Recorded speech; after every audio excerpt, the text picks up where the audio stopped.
WHO guideline for infant feeding among women living with HIV has been recommendation that has been evolving as the treatment for HIV has advanced over the last decade.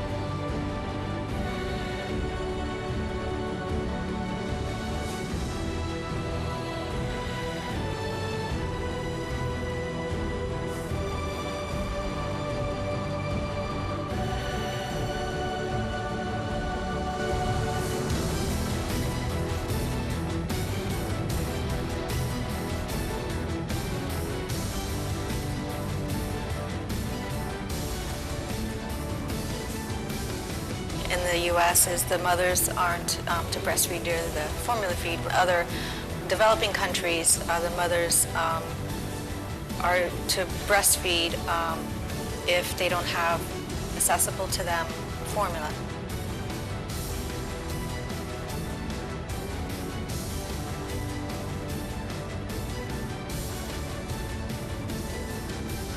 Nigeria adopted wholly the WHO recommendation.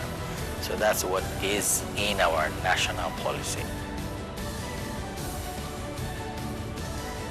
And in Canada, you have women who have migrated, say, from Nigeria and some other African countries that have actually been practicing exclusive breastfeeding. And now they come to Canada, they're told they cannot breastfeed.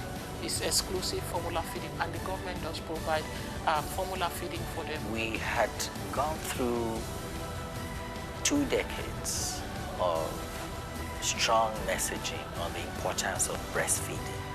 Breastfeeding is good for you. The hospitals are labeled baby-friendly, meaning exclusive breastfeeding. And so a woman who is positive for HIV, comes away from that into another smaller interaction. After hearing all that, she's been told, well, you may not exclusively breastfeed because of your condition. So you see that mad confusion comes. So there's a conflict there in the different policies, and with immigration being high in this country, people do come from other countries and they can find it conflicting of in their country they can breastfeed, but then when they come here, they can't. If you are coming from the country that they allowed you to breastfeed, and you come, you said, no, you are not allowed. And you're thinking that, what, where I come from is, they are saying poor country. But in the poor country, I can breastfeed. When I come to the developed or rich country, I can't. How come I can't? Tell me why the reason. And the only reason we can say is, that's the recommendation from Canada guideline, we cannot, and completely forgetting about the social pressure that women can get from her surrounding, like the family members, in-laws, the community itself. Even being pregnant is so much going on in your head. And that's where the tension for them is coming from. And they told us this in our study, in the qualitative interview. How come some women can breastfeed their baby and the babies are okay, but I'm not allowed?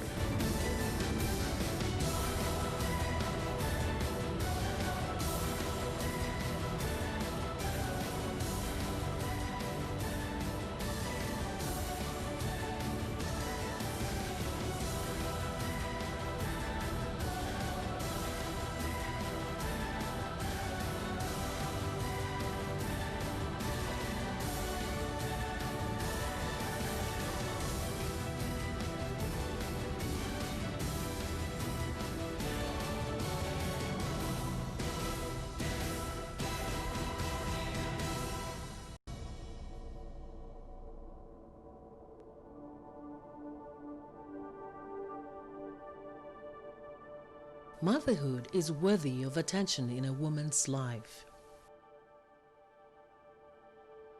In Africa, it is a mark of fulfillment for many women. One of the high points of the process for women across the globe is breastfeeding of the baby.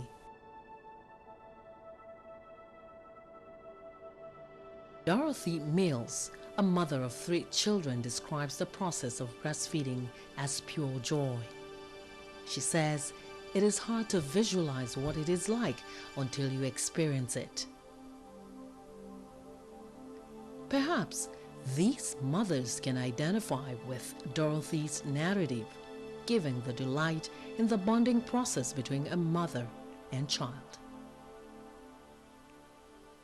However, Dorothy, an African American residing in Miami, Florida, can no longer share in the joy of breastfeeding. She is living with HIV. She needs not to worry, says the healthcare providers, as the World Health Organization infant feeding guideline adopted by the state of Florida recommends exclusive formula feeding, which is provided by the health authorities. Dorothy is not alone on this journey. I was diagnosed with HIV a year ago. There are other African, Caribbean, and Black mothers living with HIV in Miami and Ottawa, Canada, where the WHO guideline of exclusive formula feeding is the preferred option. Even the psychological trauma of a mother's HIV status is a lot to deal with, as observed by our respondents. In 2007, in Africa, in Congo, it was night. I was raped with the soldiers, Congo. I was a mother for two weeks baby. I go to the hospital the same day because I have a lot of bleeding. I have injury. In the hospital, I stay in the hospital 2 weeks. Where I found out it's coming like, I don't know how to explain what I felt in that day. That days I was like crazy. I am not good to not feed my baby, see my baby cry there. I can't even touch him. When I first found out, my first thought was, oh, I'm gonna die. I'm gonna die and I can't have this baby. It was hard, it was rough. I had already had 2 children who were, before I had her, that were, I wasn't positive when I had those 2. So it was difficult, the fear and the anxiety of her going through the testing to make sure that she wasn't positive.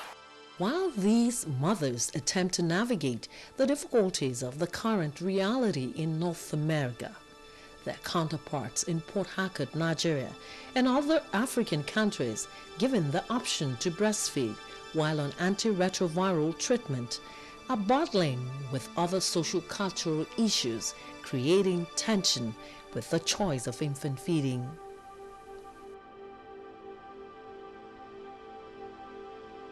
Women want to do it. They want to exclusively breastfeed their babies, but there's the pressure from home that, no, that baby cannot survive on only breast milk. Add water. Didn't we give you water to drink when you were a baby? Can you eat without drinking water, So they have to go the extra mile of being defensive, and that's why I said spousal support is very important. Therein lies the dilemma of the Black mother living with HIV and the social cultural context of infant feeding vis-a-vis the WHO guideline.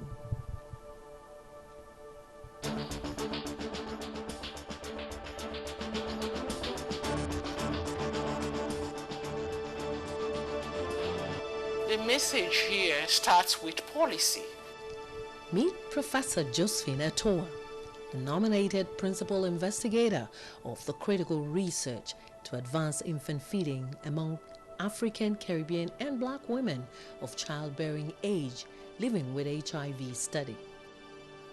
For 3 years, Professor Etoa and her team focused on 3 countries investigating this complex issue of infant feeding among Black women living with HIV. The goal and objective of this research is to actually examine the socio-cultural context of infant feeding among Black women living with HIV in the 3 countries that we've examined. And really, we came up with this goal based on the needs that were identified by community members. Somebody actually came to me from the community asking what can be done with women who are facing stress to just deal with the whole idea of living with HIV and having babies and having to make the difficult decisions of how to feed these babies. We put in the word critical to understand that feeding is more than meeting the nutritional needs of babies, that it is about understanding the environment, the context in which infant feeding occurs, which is motherhood. Feeding is an important part of motherhood. The principles of community-based participatory research guides the experiment.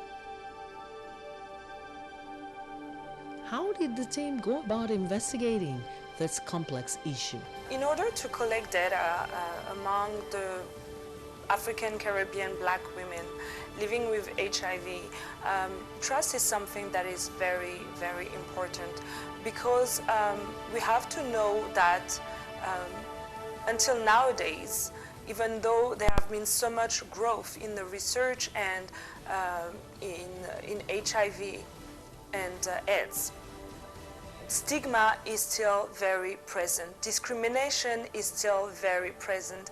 And therefore, it's not everybody who would like to disclose their status. I did find a way in, and that way in was to connect with people who were positive and were leaders or had leadership roles in these agencies and these support groups, and connect with them.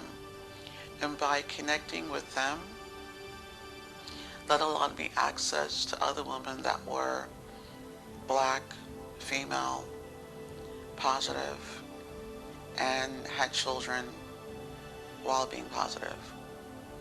What we did was to go to their support groups. Now that wasn't exactly easy, because the support groups had the presidents and one or two other bureaucracies around just getting to the women. And that's understandable because of the ethics and all around it. So we went through the support group, but these support groups are localized in hospitals. So they actually got to the women in 3 different types of hospitals. There was a faith-based hospital, a public one, and then a private-public mix kind of hospital, and that was where we got to the women in their support groups. In the course of the study, we were then able to reach community members such as gatekeepers in the areas where we had actually interviewed the women. So first we went to the government, went to get ethical approval, then later on went to the hospitals, and then from the hospitals went to the support group leaders, and then we reached the women.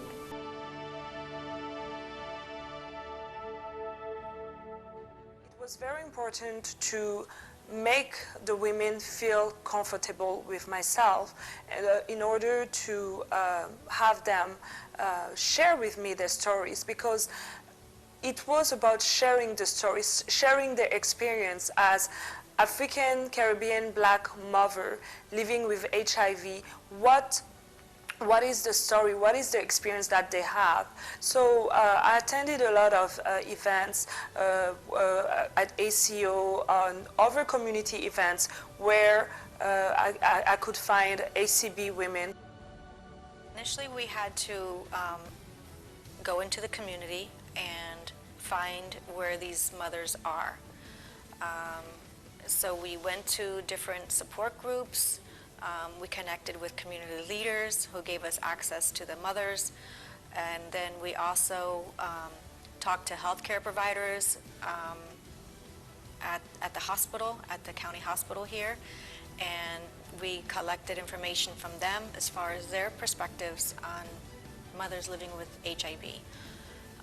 And then we held community meetings once a year where the community leaders and the mothers came together and discussed the data that we collected. Gaining access really seemed to center around having someone validate me who was already inside. And through that validation, people opened up to me.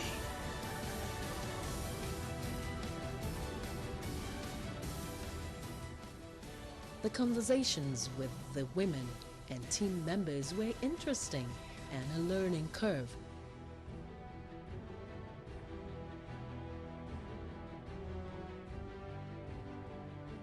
we picked on ACB community, that is African, Caribbean, and Black, and we used that concept to be able to capture people of African descent. We pick up there because there are people that are disproportionately affected by HIV. Nearly 50% of the people affected by HIV are women of childbearing age. And when you look at our 3 sites, whether it's in Port Harcourt, Nigeria, in Ottawa, Canada, in Miami, USA, you would find out that a significant portion of the women who have HIV are from the Black community. We chose to also look at women of African descent or Caribbean descent because we know that those ingrained cultural influences still play out, even when they have moved to other environments. We found out that mothers whose cultural beliefs in their place of origin are unopposed to the guidelines were more likely to exclusively formula feed instead of mixed feeding. We also found out that psychological factors such as perceived stress influenced infant feeding choices among these mothers living with HIV. For instance, in Nigeria, 66.7% of the mothers were abiding by the guideline of exclusively breastfeeding their babies while on antiretroviral therapy. That means 33.3% of the mothers were not abiding by the guidelines. And then in Miami, Florida, USA, we found that 75.6% of the mothers were abiding by the guidelines, which also implied that 24.4% were not abiding by the guideline. Remember that the guideline in Miami, Florida is exclusive formula feeding. In Canada, the result is interesting because up to 90.8% of the mothers were abiding by the guideline exclusive formula feeding. The health workers were very supportive. With the help and the help of my husband, that I'm able to keep to what they are telling me to do. All the advices they tell me, I follow it up. And I also felt it's important to protect the innocent baby in my womb. I breastfeed the baby for 6 months without water and formula. And it has really helped me economically and health-wise. Because for that period of time that I breastfeed my baby, my child did not fall sick. The majority of the women are adherent to the policy, which is there to formula feed their baby. They tend to adhere to it. The simple reason is because the outcome for them is beneficiary to their babies. So it's geared towards what happens to the baby. The conflict that I got from moms who wanted to breastfeed is that they wanted the intimacy of nourishing their child. They wanted the connection. They wanted to feel like mothers, and not breastfeeding took away some of that experience from them. So one thing that I came away with is that from what they described about their home lives, they all seem to have some extent of privacy. You never really knew what occurred. You know what they were telling you, but I don't know if I can actually vouch for what they did or didn't do in terms of infant feeding with their children. This is my child. I'm gonna do what I gotta do to take care of my child. I'm gonna breastfeed him so he gets my nutrients, so that we have that closeness from the heart to a heart. In the African Caribbean context, culturally speaking, women being able to breastfeed is tied in to their whole identity as being mothers and motherhood. So in situations where women are not able to breastfeed, it can create a sense of a loss of identity, you know, as a mother, a sense of loss of bonding with your newborn child. So that can pose a big challenge for somebody who's not able to breastfeed. In the North American context, where you can feed the baby with formula and just feel, okay, I'm not infecting the baby, but then you have to deal with the cultural pressure of, why are you not putting the baby to the breast? What is going on with you? And so they're hiding. Some of them even move from where they live to go and live elsewhere where they would not meet community members. That became a source of stress for them. Then you look at a place like Nigeria, you say, okay, they are all encouraged to breastfeed, so they shouldn't face that pressure. Well, they have a different kind of pressure. They're breastfeeding, but at the same time, they're feeling the pressure that, well, I have this virus. I may infect my baby. I don't even have money to, or the access to get my medication on a regular basis. I'm not sure that my viral load is suppressed, so I may infect my baby. There's another source of stress. So you can see all of these dynamics happening, but also in countries like Nigeria, using infant formula feeding is a thing of class. People who can afford it can afford to buy formula and will prefer to use that. And so it also affected the adherence to guideline. So knowledge of the guideline was quite high in all of the 3 sites. The other issue is the potential disclosure of your HIV status in the neighborhood or within the family, or among parents who may be wondering why you're not breastfeeding your baby, and you have to discuss why and what's the reason why you're not doing it.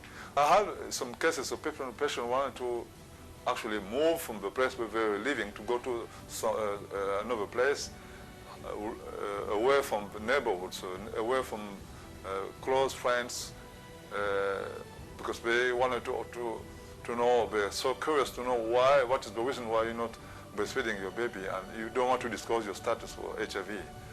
What was very clear to me is and that I could feel, is the stress that ACB women living with HIV are experiencing every day. The stress level is very high. You know, we are fighting for human rights, but when it comes to that specific issue of women living with HIV, women infant feeding, her right is taken away. The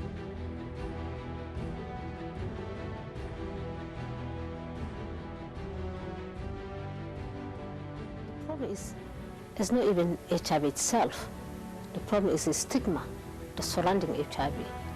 You know, the stigma is killing people. It's not the HIV itself killing people, because stigma will not allow you to go to one test and see if you are HIV positive or not, or negative. The stigma won't allow you go for your treatment because maybe someone gonna see you.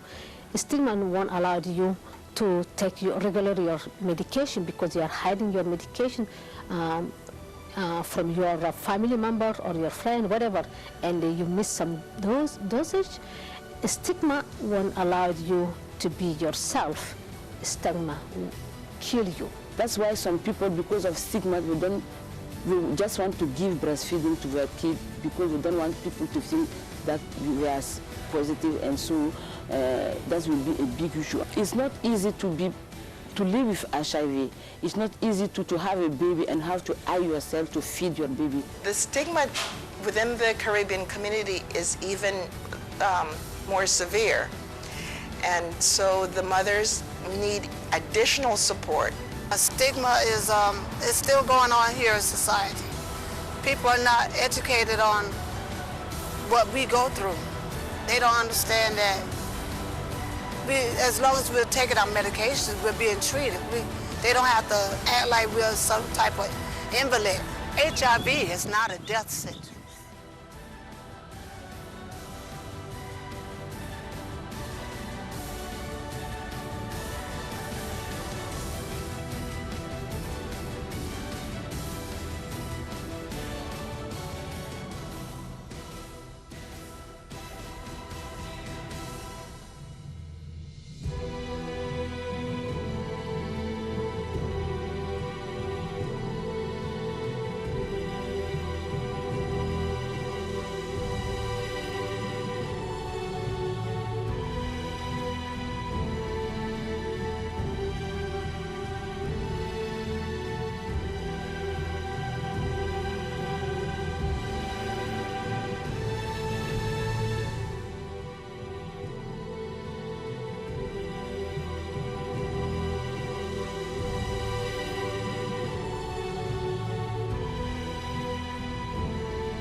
That they gave my father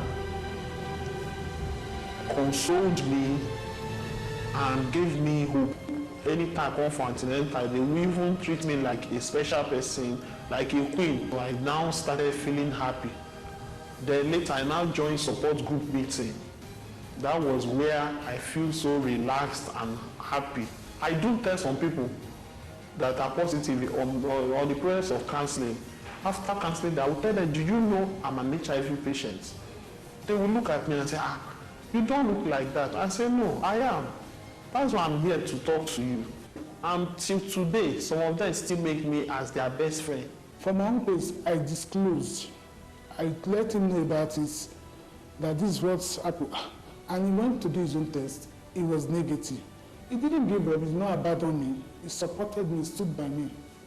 And he has been praying for me that he knows that someday solution will come for it. Before my husband entered bed to sleep, then when I was taking the drugs every night, it was the first question I asked, have you taken your drugs today? I think it's a great support to me. I mean, if your husband can accept you for what's the challenge you are passing through, what else do you want to do in this life?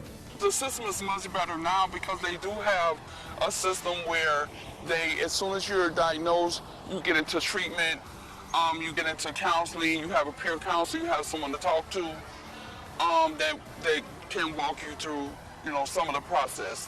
It's kind of much easier now because they have a system which is called WIC, that they provide the formula for you, for the baby, make everything more easier for the mother. If they're going to require you to bottle feed, then give up some bottle feeding classes, have some services where they pass out milk, to the community, to the mothers who can't afford to buy the milk, who are not eligible to be in the WIC program.